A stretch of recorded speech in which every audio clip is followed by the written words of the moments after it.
To serial talk with Ashi. உங்களுக்கு பிடிச்சிருந்தா like பண்ணுங்கள், சப்ஸ்கிரைப் பண்ணுங்கள். அபூர்வாவோட வில்லத்தனம் இந்த அளவுக்கு இருக்குது அப்படின்னு சொன்னால் சரதா கல்யாணம் பண்ணி வைக்கிற அளவுக்கு இருக்குது. பூமி வந்து தடுக்கிறாங்க, பூமியை தள்ளி ஓரம் போடுறாங்க. இந்த கல்யாண காட்சிக்கு ஒரு முடிவே இல்லையா அப்படின்றப்போ ககன் வந்து எல்லாரையும் அடித்து அந்த கல்யாண காட்சியை முடிச்சு வைக்கிறாங்க. அபூர்வா மேலே ரொம்ப கோவப்படுறாங்க. அதனால வந்து சரத்சந்திரா வந்து ஓடிப்போய் துப்பாக்கி எடுத்துகிட்டு வந்து ககனை சுடுறாங்க. அப்போ வந்து பூமி ககனை தள்ளிவிட்டு தான் சுட வாங்குறாங்க.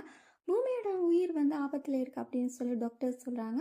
சாந்தா வந்து சிவனை நினச்சி ஒரு வேண்டுதல் ஒன்று நினைக்கிறாங்க. ஆனால் அவங்களால அது செய்ய முடியல. அதனால அந்த வேண்டுதலை வந்து ககன் செய்கிறாங்க. ககன் செய்த ஒருவேளை பூமியோட உயிர் வந்து தப்பிச்சிடுமோ அப்படின்னு நினைக்கிறாங்க அபூர்வா. அதனால அந்த வேண்டுதலை வந்து எப்படியா தடுக்கணும் அப்படின்னு யோசிக்கிறாங்க. அதான் ககன் நடக்கிறப்போ வந்து கண்ணாடி துண்டை எரிஞ்சு விடுறாங்க. அவங்களுக்கு அது குத்துது. ஒரு நிமிஷம் குத்துறப்போ மட்டும் ஏதோ குத்திச்சு அப்படின்னு நினைக்கிறாங்க. அடுத்த செகண்டே வந்து அவங்க அடி எடுத்து வச்சு நகர்றாங்க. பண்ணி அதை நிப்பாட்டணுமே அப்படின்னு யோசிக்கிறாங்க. இருக்கவே இருக்குது ககனோட சிவப்பு சேலை எதுக்கு பிடிக்கும், மாட்டுக்கு பிடிக்கும் அப்படின்றதால மாட்டை ஏவி விட்டு மூட்டி மோதலாம் அப்படின்னு ஏவி விடுறாங்க. அந்த மாடு ரொம்ப வேகமாக வந்துட்டுருக்கு. கிட்டமாக வரும்போது அந்த ஐயர் வந்து மஞ்சளை கொட்டி விடுறாங்க ககன் மேலே. அப்போ வந்து ககனோட சேலை வந்து மஞ்சள் சேலை ஆகிட்டு ஓடி அந்த மாட்டுக்கு என்ன பண்ணுறோன்னே தெரியல. ஒரு நிமிஷம் யோசிக்குது. அதுக்கப்புறமா வந்து வந்த வழியே அதுவும் ஓடி போயிடுது. அதுக்கப்புறமா ககன் வந்து ஒரு தாண்டவம் ஆடுறாங்க. பூமியோட உயிர் பூமியை விட்டு போகாமல் பூமிக்கே மறுபடியும் வந்து சேர்ந்துச்சு. அதுக்கப்புறமா வந்து டாக்டர் ஒரு டாஸ்க் வைக்கிறாங்க பூமிக்கு. ககனையும் சந்திராவையும் பார்த்துட்டு சொல்கிறாங்க, உங்கள் 2 பேரையும் நான் உள்ள அனுமதிக்க இயலாது. நீங்கள் போடுற சண்டையெல்லாம் அவங்க வந்த உயிர் நின்று போயிடும். அதனால யாராச்சும் தான் உள்ளே போய் அவங்கள பார்க்க முடியும் அப்படின்னு சொல்கிறாங்க. அப்போ வந்து பூமி வந்து ககனை கை காட்டுறாங்க. ஆனால் நேசக்கார கண்ணுக்கு தெரிஞ்சது சந்திராவை. அதனால அவங்க போய் சந்திராவை வர சொல்கிறாங்க. சந்திரான சந்தோஷத்துக்கு ஒரு அளவே இல்லை. அவங்க வந்து கேட்குறாங்க, ஏம்மா நீ இந்த மாதிரி பண்ணின, உன்னோட உயிரை கூட யோசிக்காம இதுக்கு அவன் உயிரை காப்பாற்றின, இது வந்து காதலிக்கிறவங்களாலாம் பண்ண முடியும் அப்படின்னா நீ அவங்கள காதலிக்கிறியா அப்படின்னு சொல்லி கேட்குறாங்க. அவங்களும் சட்டுன்னா ஆமாம் காதலிக்கிறேன் அப்படின்னு சொல்கிறாங்க. என்னடாப்பா அப்படின்னு பார்க்குறப்போ, ஒரு பொண்ணை நான் உங்களை காதலிக்கிறேன், உங்களை கொலைகாரனா நான் பார்க்க விரும்பலை, அதனால நான் அந்த மாதிரி பண்ணிட்டேன் அப்படின்னு சொல்கிறாங்க. சரத்சந்திரான சந்தோஷத்துக்கு ஒரு அளவே இல்லை. அடுத்து வந்து சாரதா, பூர்ணி எல்லாருமே வந்து பூமியை பார்க்க வர்றாங்க. அப்போ வந்து சாரதா சொல்கிறாங்க, நான் இனிமேல் உன்னை நல்லா பார்த்துக்குவேன் அப்படின்னு சொல்கிறாங்க. அதுக்கு அவங்க சொல்கிறாங்க, பூமி தேங்க்ஸ் அப்படின்னு சொல்லி. நீ தேங்க்ஸ் சொல்லக்கூடாது, நான் தான் அதுக்கு மேலே பெரிய வார்த்தை சொல்லணும். உன்னோட உயிரை பற்றி யோசிக்காமல் ககனோட உயிரை காப்பாற்றிருக்க அப்படின்னு சொல்லியிருக்காங்க. அப்போ பூர்ணி கேட்குறாங்க, நான் அவங்ககிட்ட ஒன்று கேட்கவா, எங்கள் வீட்டில் யார் உனக்கு பிடிக்கும் அப்படின்னு சொல்லி கேட்குறாங்க.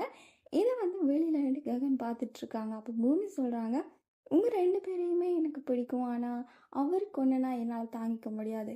அதனால தான் நான் வந்து அவருக்கு ஏதாச்சும் ஆகிடுமோ அப்படின்னுச்சு நான் காப்பாற்றினேன் அப்படின்னு சொல்லி சொல்கிறாங்க. அதை கேட்டதுமே ககனுக்கு சந்தோஷமாக இருக்குது. சரத்சந்திராவும் பூமியை பார்க்க ஹாஸ்பிட்டல் வரும்போது அங்கே சாரதா இருக்காங்க. அப்போ சரத்சந்திரா சொல்கிறாங்க, அவங்கள ஏதாவது சொல்லி வழியில் அனுப்பு அப்படின்னு சொல்லி அபூர்வாமில் போய் சாரதாக்கு எதோ சொல்லி வழியில் அனுப்பி விட்டாங்க. அப்போ வந்து சரத்சந்திரா சொல்கிறாங்க, இனிமேல் நாங்கள் தான் உன்னை பார்த்துக்குவோம், அம்மா மாதிரி இருக்கிற அபூர்வா உன்னை பார்த்துக்குவா, நீ ஒன்றும் யோசிக்காத அப்படின்னு சொல்கிறாங்க. இதை கேட்டதுமே வந்து அபூர்வாக்காக இதுக்கு நாம் வீட்லேயே இருந்துருக்கலாமே, இப்படியே பார்த்துக்கணும் அப்படின்ற மாதிரி யோசிக்கிறாங்க. அப்போ பூமி சிரிக்கிறாங்க, மம்மி இனிமேல் நீங்கள் தான் எனக்கு எல்லாம் செய்யணும் அப்படின்னு சொல்கிறாங்க. என்னடி என்னாச்சு உனக்கு அப்படின்னு, உனக்கு என்னை பார்த்தா பயமாக வரலையா அப்படின்னு சொல்லி கேட்குறாங்க. நான் எதுக்கு பயப்படணும், அதான் மேலே கேமரா இருக்கே, அது வீடியோ மட்டும் இல்லை ரெக்கார்டிங்கும் இருக்குது அப்படின்னு சொல்கிறாங்க. நீங்கள் நீ எல்லாமே சிரித்து தான் செய்யணும் அப்படின்ற மாதிரி சொல்கிறாங்க. நல்லா வச்சு செய்கிறாங்க பூமி வந்து அபூர்வாவை. காஃபி கேட்குறாங்க. அந்த காஃபியை வந்து சூடான காஃபியை ஊட்டி விட சொல்கிறாங்க. சாத்துக்குடியை ஊட்டி விட சொல்கிறாங்க. அந்த சாத்துக்குடியின மிச்சத்தை வந்து அபூர்வா கையிலேயே துப்பு வைக்கிறாங்க. இந்த மாதிரி ஒரு மாதிரி வச்சு செய்கிறாங்க அபூர்வாவை. ககனுக்கு தூக்கமே தொலைஞ்சு போச்சுது. மனசில் உள்ளது எப்படியாவது பூமிக்கு சொல்லணும் அப்படின்னு நினைக்கிறாங்க. அப்போ வந்து சாரதா தன்னோட மருமகளுக்காக ஒரு நெக்லஸ் வந்து செஞ்சு வச்சுருந்தாங்க. அதையும் எடுத்துகிட்டு அவங்க வந்து ஹாஸ்பிட்டல் போகிறாங்க. அங்கே போயிட்டு அவங்களுக்கு தேங்க்ஸ் சொல்கிறாங்க. அதுக்கப்புறமா வந்து இந்த நெக்லஸ் வந்து எங்கள் அம்மா தன்னோட மருமகளுக்காக சேர்த்து வச்சாங்க அப்படின்னு சொல்கிறாங்க. அதுக்கு பூமி சொல்கிறாங்க, அப்படின்னா அது வந்து உங்கள் மனைவிக்கானது, அதையே என்கிட்ட கொண்டு வரீங்க அப்படின்னு சொல்லி கேட்குறாங்க. உனக்கு புரியலையா அப்படின்னு சொல்கிறாங்க. இல்லை புரியலை அப்படின்னு சொல்கிறப்போ ஐ லவ் யூ அப்படின்னு சொல்கிறாங்க. அதுக்கு மறுபடியும் பூமியை பார்த்து கேட்குறாங்க, நீ எதுவும் சொல்ல மாட்டியா அப்படின்னு சொல்லி கேட்கும்போது பூமி சொல்கிறாங்க, என் கண்கள் சொல்லலையா அப்படின்னு சொல்லிட்டு ஐ லவ் யூ டூ அப்படின்னு சொல்கிறாங்க. அதுக்கப்புறமா அந்த நெக்லஸை பூமிக்கு மாட்டி விடுறாங்க. சந்தோஷமாக இருக்காங்க. என்னடாப்பா இது நம்புற மாதிரி இல்லையே அப்படின்னு நினைக்கிறப்போ ககனோட கார் ஸ்டாப் ஆகுது. அப்போ வந்து ககனோட கனவு கலைஞ்சிட்டுது. உள்ள ஹாஸ்பிட்டலில் போய் பார்த்தாங்கன்னா அங்கே போய் பூமி இருக்கல. அப்போ வந்து அந்த நர்ஸ் சொல்கிறாங்க அவங்க வந்து அவங்க அப்பான்னு சொல்லுவாங்களே சந்திரா, அவங்க கூட வீட்டுக்கு போயிட்டாங்க அப்படின்னு சொல்கிறாங்க. அதுக்கப்புறமா சரத்சந்திரா அவங்க பூமியை கூட்டிகிட்டு போயிட்டு இதுதான் உன்னோட வீடு, இனிமேல் நீ இங்கே தான் இருக்கணும், நீ தேவையில்லாத ஆக்கள் வீட்டையெல்லாம் போக தேவையில்லை, முக்கியமாக என்னோட எதிரி ககன் வீட்டை நீ இனி போகக்கூடாது அப்படின்ற மாதிரி சொல்கிறாங்க. பார்த்துட்டே இருக்காங்க ககன். அப்போ பூரணி வந்து பூமிக்கு கால் பண்ணி ககன் கிட்டே கொடுக்குறாங்க. ககனும் வந்து பூமிக்கிட்டே அப்படி இருக்கீங்க அப்படின்னு சொல்லிப்போ நல்லா இருக்கேன், நீங்கள் எப்படி இருக்கிறீங்க, நல்லா இருக்கேன் அப்படின்றப்போ ககன் கேட்குறாங்க தயத்தக்க மேடம் நீங்கள் எப்போ எங்கள் வீட்டுக்கு வாரீங்க அப்படின்னு சொல்லி. அதுக்கு அவங்க சொல்கிறாங்க வந்து இப்போ நான் வரல, கொஞ்ச நாளில் வர்றேன் சரியானதும் அப்படின்னு சொல்கிறாங்க. அதோட ககன் போனை வச்சுடுறாங்க. அப்போ பூரணி சொல்கிறாங்க பூமியை பார்க்குறதுக்கு ஏதாச்சும் வழி இருக்கும், நீ ஜோசி அப்படின்னு சொல்கிறாங்க.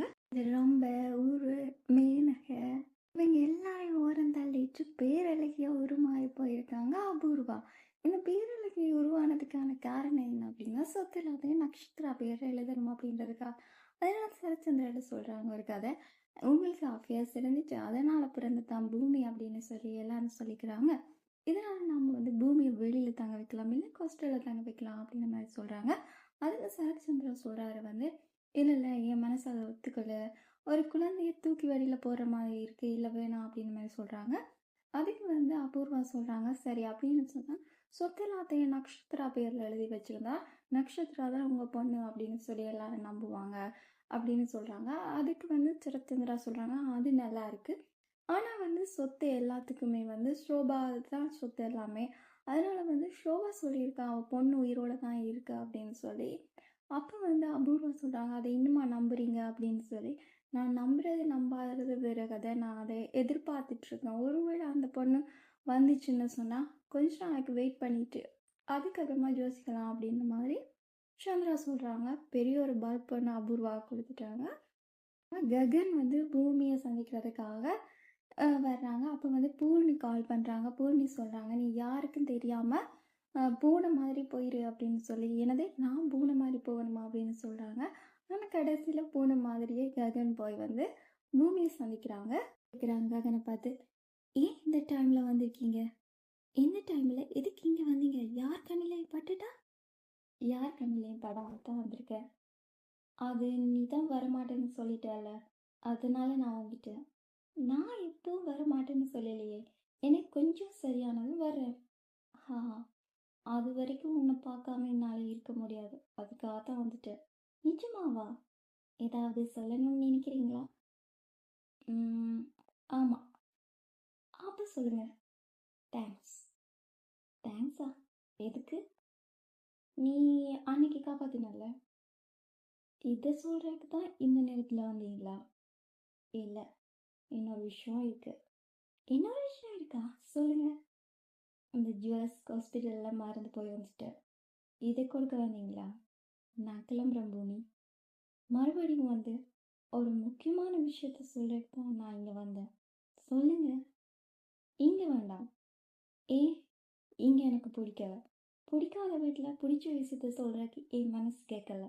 நாளைக்கு காலையில் 11 மணிக்கு பெருமாலட்சுமி கோயிலில் உனக்காக காத்துட்ருப்பேன் அப்படின்னு சொல்லிட்டு ககன் பிள்ளைங்காரு. அடுத்து ஷெரி வந்து குட் மார்னிங் அப்படின்னு சொல்லி காஃபியோட வந்து எழுப்புறாங்க பூமியை. அதுக்கப்புறமா சொல்கிறாங்க இந்த காஃபி ரொம்ப ஸ்பெஷல், நான் உனக்காக போட்டது. இந்த காஃபியை வந்து நீ முக்கியமாக இந்த மக்குக்கு விட்டு என்ஜாய் பண்ணி நீ குடிக்கும்போது நான் வெளியில் டென்ஷனாக காத்துட்ருக்கேன் அப்படின்னு சொல்கிறாங்க. நான் காஃபி குடிக்கிறதுக்கு நீங்கள் டென்ஷனாக இருக்குது என்ன கனெக்ஷன் அப்படின்னு கேட்குறாங்க. இந்த காஃபி, இந்த இந்த டென்ஷன் எல்லாத்துக்குமே கனெக்ஷன் இருக்குது அப்படின்னு சொல்லிட்டு போகிறாங்க. பூமி நிற்கிறாங்க. அப்பப்போ இந்த ஷெரி சொல்கிறது வந்து புரியாமலே இருக்குது அப்படின்னு சொல்கிறாரு. இந்த எபிசோட் முடியுது. உங்களுக்கு பிடிச்சிருந்தா லைக் பண்ணுங்கள், சப்ஸ்கிரைப் பண்ணுங்கள். தேங்க்யூ ஃபார் வாட்சிங்.